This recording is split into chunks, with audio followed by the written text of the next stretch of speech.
Fire signs, tignan po natin kung ano ang mensahe para sa'yo ngayong araw. Keep in mind po na ito ay general reading lamang, so hindi po lahat ay makaka-relate, so be open-minded. Sa mga hindi pa po nakasubscribe dito sa ating channel, please subscribe na po kayo.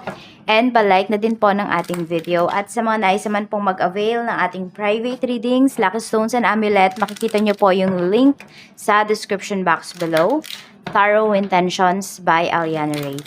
Tignan po natin kung ano ang angel message para sa'yo. Angel message natin, spirit guide for fire signs, relationship harmony. So, meron ba kayong mga pinagdaraanan in terms of your relationships with yourself, with others, with your loved ones, with your family? So, ayan po.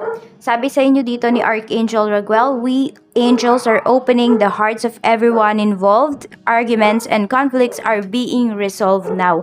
So, unti-unti na pong maaayos, unti-unti nang gagaan ang mga problema ninyo pagdating sa inyong relationship. Pero syempre, kailangan nandun yung clarity, nandun yung sabihin natin na buo po yung mga decisions ninyo. Ayan. So, kailangan din, nandun yung kailangan magpakakumbaba kung kinakailangan. Kasi sabi ko nga po sa inyo, wala namang maayos if pataasan kayo ng pride dito ng mga taong involved dito sa relationship nyo.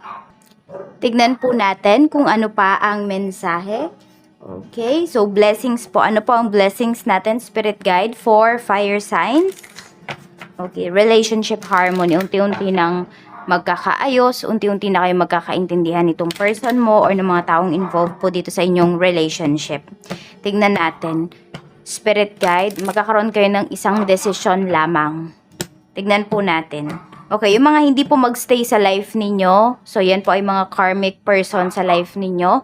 Let go nyo lang po, huwag nyong pigilan. Kasi mas mahihirapan kayo. Magiging sakit sila sa ulo ninyo kapag sabi natin masyado ninyong plinis yung mga taong to na paalis na po talaga sa life ninyo. So may mga tao lang talagang dumarating sa life natin para bigyan tayo ng lessons, para may matutunan tayo. Tignan po natin, okay? Punta na tayo sa blessings. We have a blessing on your wisdom. Okay? So mas knowledgeable kayo. Mas magiging maintindihin din kayo at the same time. And also, ayan po, you will share your knowledge, you will share your wisdom to others ngayong araw na ito. Tignan natin. Mayroon tayo ditong a blessing of the waters. So, you let your emotion flow. Nakikita ko din kasi sa iyo dito, fire signs, iniintindi mo kung ano yung nararamdaman mo.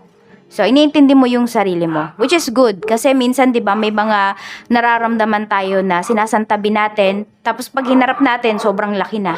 Sobrang hirap na niyang ayusin. So, mas mabuti, ngayon pa lang, talagang harapin nyo na po kung ano ba yung nararamdaman ninyo.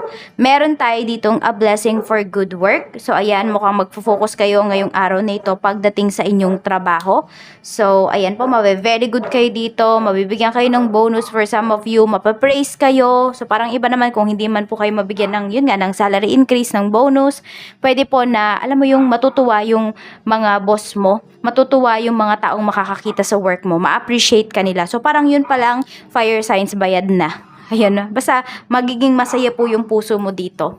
So tignan natin, masaya yung puso mo pero hindi lalaki yung ulo mo. Tignan natin, ano pa po ang mensahe. At pasensya na po kayo kung naririnig nyo na naman po na tumataho lang aming mga alagang aso. Tignan natin, spirit guide, ano po ang mensahe natin? Mensahe po natin, spirit guide for fire signs. Tignan natin to. We have comfort zone, North Node clinging. Ayan. So, kung patuloy po kayong kakapit dito sa relationship, sabihin natin, yung natatakot ba kayo na harapin yung mga problema, natatakot kayong pag-usapan, i-address, hindi talaga siya maayos din. So, kailangan nyo pong lumabas sa inyong comfort zone. Yan. Meron din dito, may mga tao talaga na need nyo na po talagang palayain sa buhay ninyo. It's either kasi nagbibigay na talaga sila ng sakit ng ulo sa'yo. Fire signs, kahit ano pa po yung relationship mo sa kanila. Pwedeng ito ay relatives mo, friends, ayan po. Para kasing gusto kanilang ikulong or gusto kanilang i-manipulate. Yun yung nakikita ko dito. May tao na gustong manipulate sa'yo. Ayan. So, we have contracts, career commitments. So, pwede po na, hindi ko alam kung may utang na loob ka sa taong to. Tapos, parang doon kanya pinopoint, okay? Yung punto niya lagi is parang may natulong siya sa'yo. Yun yung nakikita ko dito, fire signs. So, kung ganyan yung tao na yun, ako, Pag nakabayad ka na, pag alam mo na fire signs nakabayad ka, is alis ka na. Kasi mamanipulahin ka pa ng mamanipulahin ng tao na yan. So, ayan po, pwedeng merong magko-consult sa inyo dito. Hindi ko alam kung ano yung work ninyo, pero parang may magko-consult or may manghihingi po ng suggestion sa inyo dito in terms of mga kontrata, in terms of mga papers. Tignan natin, meron tayo ditong lack and doubts. Okay, so you let go, you let your worries flow and go ngayong araw na ito.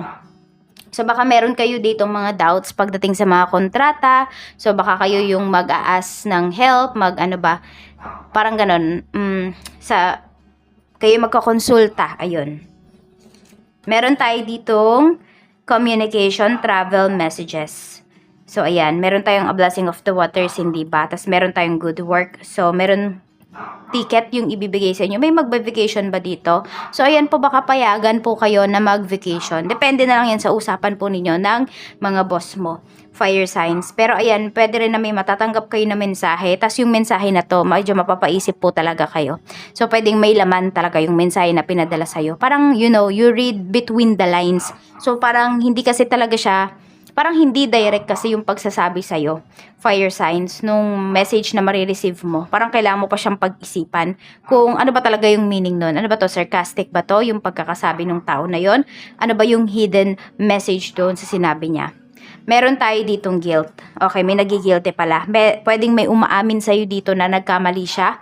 Ayan o, kaya we have relationship harmony. Kasi magkakaaminan po dito. Pwedeng sasabihin na sa'yo ng person mo kung ano ba talaga yung nararamdaman niya. Merong magsasabi sa'yo dito, fire signs, ano ba talaga yung ginawa niya.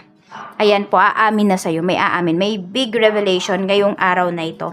So, tignan po natin ano pa ang mensahe para sa'yo. Spirit guide, mensahe pa po natin kay fire signs, Aries, Leo, Sagittarius, Sun, Moon, Rising, and Venus ngayong araw na ito. Tignan po natin kung ano pa ang mensahe para sa'yo. Tignan natin, we have, pagdating ito sa trabaho, we have 7 of Cups.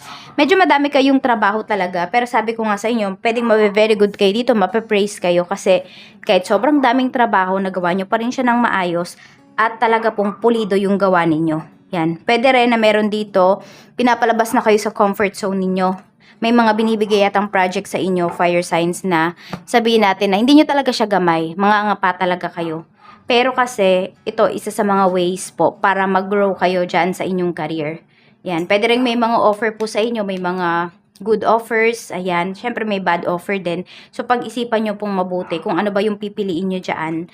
Meron tayo ditong 10 of Pentacles or 10 of Coins pagdating po sa inyong business.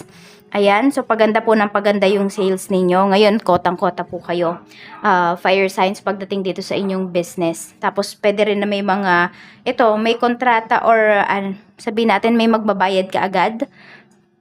May magpapareserve, ganyan po. So, basta parang ibibigay ka agad yung full payment. Wala pa naman yung products. Hindi nyo pa siya nabibigay.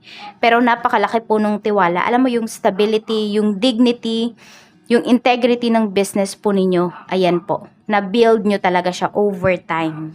Tingnan natin. Meron tayo ditong King of Coins pagdating sa money. Okay. So, ang nagda-doubt naman kayo dito is pwedeng yung pinupuntahan ng pera ninyo. Siguro, nagtataka na yung iba sa inyo, biglang naubos yung pera ninyo. Ayun po. Kaya mas maganda talaga, fire sign, sinusulat nyo po kung saan ba napupunta ang money ninyo, ano ba yung mga binayaran ninyo for that specific day or every day, saan ba napupunta yung pera ninyo. Kahit sabihin natin, paulit-ulit lang po yan kung saan man yan napupunta, pagkain, bills, etc. Mas maganda pa rin po na sinusulat ninyo. Kasi, baka naliligaw na kayo, yun pala, meron kayong pinagkagastusan, meron pala kayong biglang binayaran, nakalimutan ninyo, akala ninyo may kumuha ng money, akala ninyo may nagnakaw, nawala yung pera ninyo, yun pala may binayaran kayo. So, kaya po mas maganda is, kontrolado nyo talaga at alam niyo kung saan ba napupunta ang inyong kaperahan. So, tignan po natin in terms naman sa iyong love life. Meron tayo ditong the sun. So, ito po, may malinaw talaga, may revelation na paparating sa'yo dito ngayong araw. So, kung sino man yung nagigilty na to, aamin yan sa'yo, hindi niya matitiis na magsinungaling pa sa'yo. 4 of Cups. Ayan po, binabagabag na talaga siya ng kanyang konsensya. Pwedeng naging medyo malamig ka sa taong to at nafe-feel niya yon kaya nagsisisi siya. So, hindi niya pala ikaw kayang lokohin fire signs. So, out of nowhere, magsasabi sa'yo ng totoo yung tao na to. We have 8 of Cups. Ayan. So, may coldness nga siya na nararamdaman. Or sabihin natin, itong taong to, yung umiiwas sa'yo. So, ayun po, bigla na lang to magme-message kasi hindi niya na talaga kaya. Or kung ginost man kayo ng taong to, i-clear niya. Or sasabihin niya yung dahilan kung bakit kanya ginost. Maaring yung iba sa inyo, hindi niyo na kailangang marinig kasi nasaktan na kayo. Pero siya kasi, gusto niyang sabihin kasi nagigilty nga siya. Meron siyang guilt feelings dito. So, 18, 4, 36, yan po yung inyong mga lucky numbers. It's up to you na lang talaga, fire signs, kung yung taong to ay papabalikin mo pa ba sa life mo or papatawarin mo pa ba siya after ng mga nagawa niya sa'yo. So, ayan po, tignan natin. Ito naman yung inyong wishing candle. Pasensya na po kayo. Alam ko, naririnig ninyo yung mga tahol ng aso. So, day 5 na po tayo. Ang bilis. 'Di ba? Ang bilis. So, alisin nyo na po yung mga doubts ninyo at mag-wish na po kayo.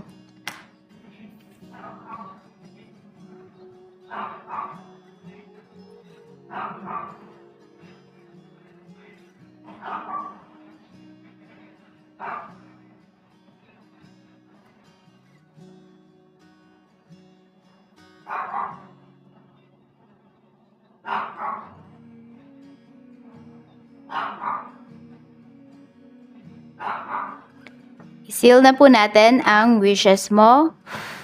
Maraming salamat, fire signs, and see you again tomorrow. Bye-bye!